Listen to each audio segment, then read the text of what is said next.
मैंने हाउस के अंदर पूरी डिटेल के अंदर बात रखी है कि जो IDFC फर्स्ट बैंक है उसके अंदर लेन देन में कुछ अनियमितताएं थी, क्योंकि विभागों द्वारा अलग अलग अपना पैसा बैंक में रखा जाता है और ये प्रथा आज से नहीं है, इनके समय में भी थी। ये कांग्रेस के समय में भी ये प्रथाएं थी भी किन बैंकों के अंदर रखा जाएगा, कौन कौन से बैंक पैन लिस्ट हैं, उन पैन लिस्ट के अंदर और जुड़ते रहते हैं, क्योंकि कोई नया बैंक आता है उसके अंदर जुड़ जाता है और देखते हैं। परंतु मैंने ये कहा था कि इसके अंदर ये कई दिन 3-4 रोज पहले 21 तारीख को तो बैंक ने लेटर निकाला, 18 तारीख को तो हमने इसको डीपेनलाइज कर दिया था कि इससे सारा का सारा जो पैसा है अपना पैसा बाहर विद ब्याज उसको निकाल ले।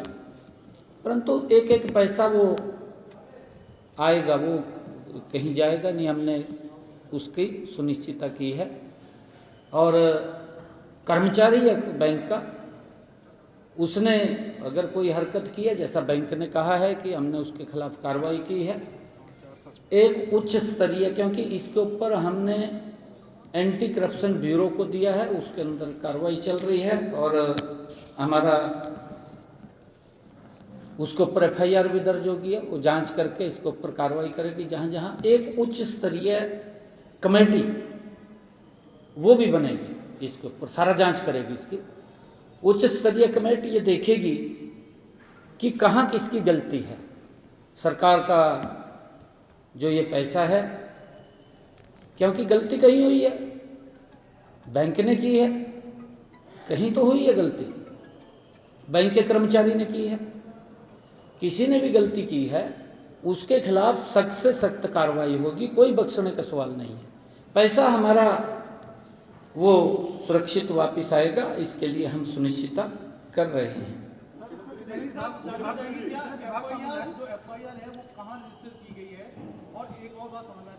मैंने कहा है कि एंटी करप्शन ब्यूरो उसके ऊपर जांच कर रहा है, उन्होंने किया। कैसे पता चला, मतलब सरकार की तरफ से पता चला या फिर बैंक की तरफ से इसके बारे में पता चला? कैसे पता चला कि इतना बड़ा लैप्स हुआ है, इतनी ज़्यादा इंडिस्क्रिपेंसी? नहीं देखिए, क्योंकि विभाग ने जब उसको जो रिटर्न मंगवाते हैं उसकी कॉपी मंगवाते हैं और उसको जो मैच किया तो मैच वो ठीक नहीं हो रहा था।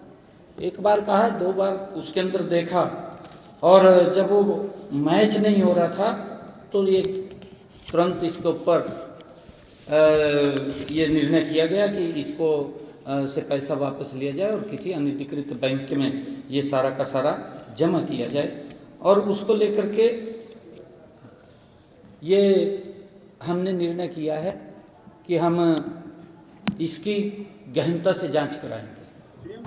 कांग्रेस ने HTRN को भंग करने की मांग की है। 1.25 लाख से ज्यादा नौकरियां HTRN के माध्यम से दी है। कहीं ना कहीं जो SC ST का BC का रिजर्वेशन है या EWS का रिजर्वेशन है वो तो प्रभावित हुआ ही है। नहीं, सबका ध्यान रखा गया है।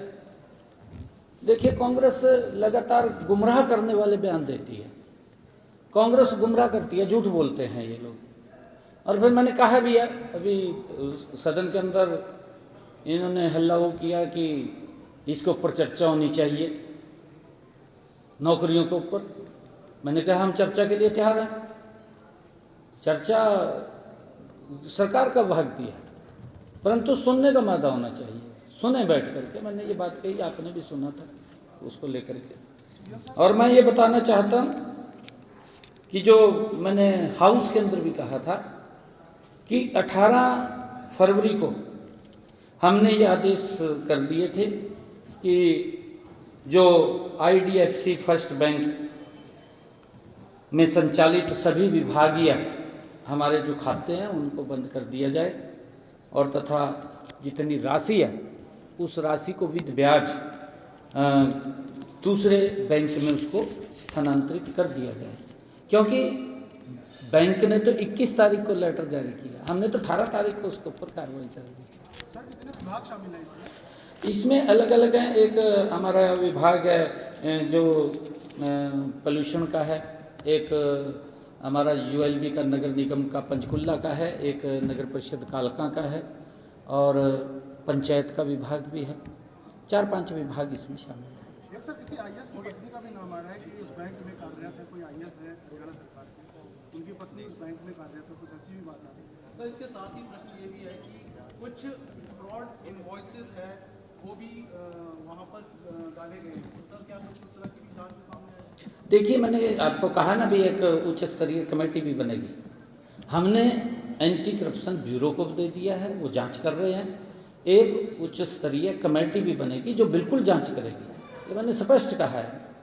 एक कमेटी बनाएगी, उसमें आईएएस अधिकारी होंगे बड़े, वो सारा जांच करेंगे। हमसे जुड़े रहने के लिए हमारे YouTube चैनल को सब्सक्राइब करें और नई वीडियो की नोटिफिकेशन के लिए बेल आइकॉन को दबाएं। अगर आप ये वीडियो Facebook पर देख रहे हैं तो लाइक जरूर करें और ज्यादा से ज्यादा शेयर करें। धन्यवाद।